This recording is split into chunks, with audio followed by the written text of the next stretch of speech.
பிரியமானவர்களே, ஆண்டவராக இயேசு கிறிஸ்துவின் நாமத்தினாலே உங்கள் யாவரையும் நான் அன்போடு கூட வாழ்த்துகிறேன். எல்லாருமே சந்தோஷமா இருக்கிறீங்களா? இந்த நாளிலே தேவனாகிய கர்த்தர் நம்மோடு கூட பேசுகிற ஒரு வார்த்தை என்னவென்றால், மத்தேயு எழுதின சுவிசேஷம் 21ஆம் அதிகாரத்தினுடைய 22ஆம் வசனம்.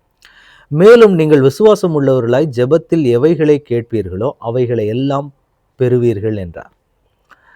ஜெபத்திலே நாம் எவைகளை கேட்கிறோமோ, ஜெபத்தில் நம்ம ஆண்டவருடைய சமூகத்தில் நிறைய காரியங்களை கொண்டு போய் வைக்கிறோம். ஒவ்வொரு சூழ்நிலைக்கும் ஒவ்வொரு விதமான ஜெபங்கள் ஏறெடுக்கிறோம். எல்லா காரியத்தையும் ஆண்டவருடைய சமூகத்துக்கு முன்பாக நம்ம கொண்டு போய் வைக்கிறோம். ஆனால் அதை எல்லாமே நம்ம எப்படி ஆண்டவரிடத்தில் போய் கேட்கிறோம் என்பது ரொம்ப முக்கியமான ஒன்று. இப்போ இந்த இடத்துல சொல்லுகிற வார்த்தையை பார்க்கும்போது, நீங்கள் விசுவாசம் உள்ளவர்களாய் ஜெபத்திலே எவைகளை கேட்பீர்களோ, இங்கே தான் நம்ம ஆளுங்களுக்கு இருக்கிற பெரிய பிரச்சனையாகும். ஆண்டவருடைய சமூகத்தில் போய் நிற்போம், ஜெபிப்போம். ஆனால் இந்த விசுவாசம் நமக்கு இருக்கிறதா அப்படின்னு கேட்டால், ஒரு சில காரியங்களுக்கு விசுவாசம் இருக்கும், ஒரு சில காரியங்களுக்கு விசுவாசம் இருக்காது. நிறைய பேர் நல்லா ஜெபம் பண்ணுவாங்க.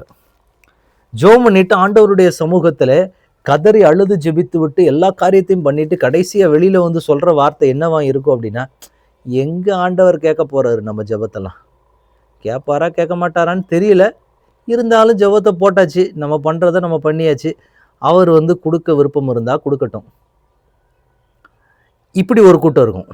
இன்னொரு கூட்டம், அவரெல்லாம் எங்கே கேட்க போகிறார், நம்ம ஜெபத்தில் அவர் கேட்பாரா என்ன? இப்படியும் சொல்கிற ஆட்கள் இருப்பாங்க.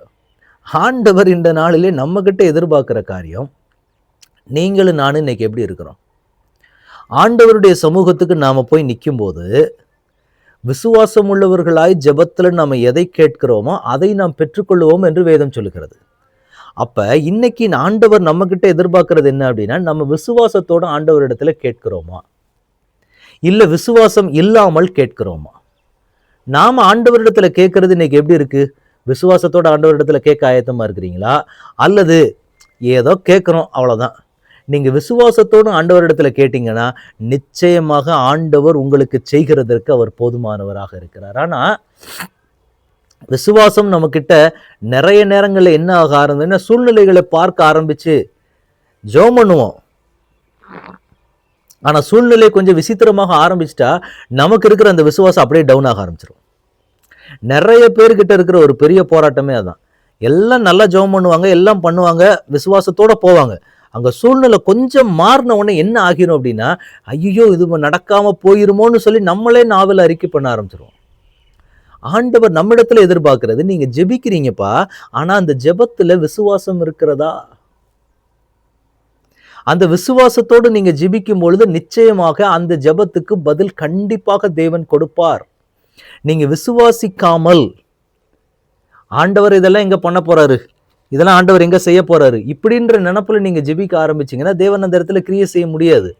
ஆண்டவர் நம்மிடத்துல கேட்கிற ஒரே ஒரு காரியம் என்னன்னா, எனக்கு அன்பான தேவனுடைய பிள்ளைகளே, நீங்க ஜெபிக்கிறது எப்படி ஜெபிக்கிறீங்க? விசுவாசத்தோடு ஜெபிக்கிறீங்களா, இல்லை அவிசுவாசமா ஜெபிக்கிறீங்களா, இல்லை அற்ப விசுவாசமா ஜெபிக்கிறீங்களா? இது மூணுக்குமே வித்தியாசம் இருக்கு. அவிசுவாசம் என்பது சுத்தமா நம்பவே இல்லாதது, அது நம்ம அந்த லிஸ்ட் வந்து நமக்கு கம்மி தான். விசுவாசம் அப்படிங்கிறதுக்கு அறகுறையா தான் இருக்கும். அந்த அறகுறையா இருக்கிற விசுவாசத்துக்கு பேர் என்ன அப்படின்னா அற்ப விசுவாசம். செய்வாரா செய்ய மாட்டாராங்கிறது எங்களுக்கு தெரியாது. ஆனால் நாங்கள் என்ன செஞ்சிருவோம் அப்படின்னா, நடந்தால் நல்லது, இல்லைன்னா விட்டுருவோம் அப்படிங்கிற ஒரு மனநிலையில் இருப்போம். பார்த்தீங்களா? இன்னும் சில பேர் அறிக்கையிற ஆளுகளாக இருக்காங்க. நல்லா ஜெபம் பண்ணிட்டு வெளியில் வந்துட்டு, எங்கே இதெல்லாம் நடக்க போகுது, எங்கே இப்படியெல்லாம் நடக்க போகுது, எங்கே இப்படியெல்லாம் ஆக போகுது அப்படின்ற மாதிரி நாமளே நிறைய நேரங்களில் என்ன செய்ய ஆரம்பிச்சிடறோம்னா, இந்த மாதிரி தேவ சமூகத்தில் அறிக்கையிட ஆரம்பித்து விடுகிறோம். அதெல்லாம் இல்லாமல் ஆண்டவர் இன்றைக்கு நமக்கு என்ன விரும்புகிறார் அப்படின்னா, நீங்கள் என் சமூகத்தில் வந்து நிற்கும் போது எப்படி நிற்கணும் அப்படின்னா, விசுவாசத்தோடு வந்து நின்று கேளுங்க, நான் அதை உங்களுக்கு செய்கிறேன்னு ஆண்டவர் வாக்கு கொடுக்குறார். இன்றைக்கி நம்ம விசுவாசத்தோடு ஆண்டவரிடத்துல கேட்க நம்ம ஆயத்தமாக இருக்கிறோமா? நாம் விசுவாசத்தோடு கேட்டால் ஆண்டவர் செய்கிறதுக்கு ஆயத்தமாக இருக்கும். அப்போ நிறைய நேரங்களில் நாம் ஜெபிச்சு பதில் வரலங்கிறதுக்கான ரீசன் என்னவா இருக்கும் அப்படின்னா, நாம் கேட்கிறதை விசுவாசத்தோடு கேட்கவில்லை. விசுவாசம் நமக்குள்ள வைத்து நம்ம கேட்கும்போது நிச்சயமாக அதை செய்வேன் என்று ஆண்டவர் வாக்கு கொடுக்கிறார். நீங்க விசுவாசி ஜெபம் பண்ணிட்டு நீங்க ஆண்டவர் உங்களுக்கு பதில் கொடுக்கலன்னா தாராளமா அந்த வசனத்தை வைத்து கேட்கல. நீங்க தானே ஆண்டவர் எழுதி கொடுத்துருக்கிறீங்க. விசுவாசம் உள்ளவர்களாய் ஜெபத்திலே எவைகளை கேட்பீர்களோ அவைகளை எல்லாம் பெறுவீர்கள்னு சொன்னீங்களே, நான் விசுவாசத்தோட கேட்கிறேன், எனக்கு நீங்க கொடுங்க. என்ன எழுதி கொடுத்துருக்கிறாரு, நீங்க அதை வந்து ஆண்டவர் இல்லைன்னு எல்லாம் சொல்லவே முடியாது. அப்ப நம்ம கிட்ட விசுவாசம் இல்லாதது தான் நிறைய ஜெபங்களுக்கு பதில் வராததுக்கான காரணம். அப்ப நம்ம விசுவாசத்தோடு தேவ சமூகத்துல கேட்கும்போது நிச்சயமாய் ஆண்டவர் அதை நமக்கு நிறைவேற்றி கொடுக்கிறதற்கு அவர் போதுமானவராக இருக்கிறார்.